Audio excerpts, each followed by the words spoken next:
পরীক্ষার আগে মায়েরা যেমন করে। যা বাবা, টিভিটা কেন চলছে না হঠাৎ করে? মা, ও মা, টিভি কেন চলছে না গো? ও টিভি লাইন আর আসবে না কেন? আমি টিভি লাইন কাটিয়ে দিয়েছি, এবার একবারে পরীক্ষার পরেই টিভি চলবে বাড়ি। যা এবার সময় নষ্ট না করে বই নিয়ে বস।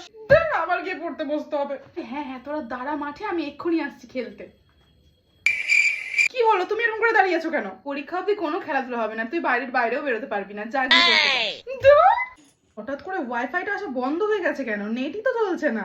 আসবে না আসবে না। ওয়াইফাই মেশিন আমি খুলে আলমারির উপর উঠিয়ে দিয়েছি, এবার একবারে পরীক্ষার পরে সেটা আবার নতুন বসবে। কি মানে, এখন আমাকে নেট ছাড়া থাকতে হবে? আরে ফোনটাও এখন পরীক্ষা অবধি আমার কাছেই থাকবে, তুই পড়তে বস।